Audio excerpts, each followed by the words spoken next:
guys. Ayan, ang sarap. Tinamihan ko para sa dalawa ko ring anak. Ayan. Wala noon sa mukastedaro.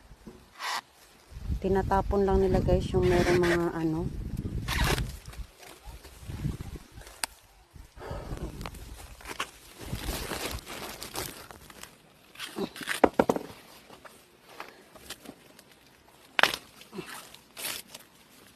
Sweet corn.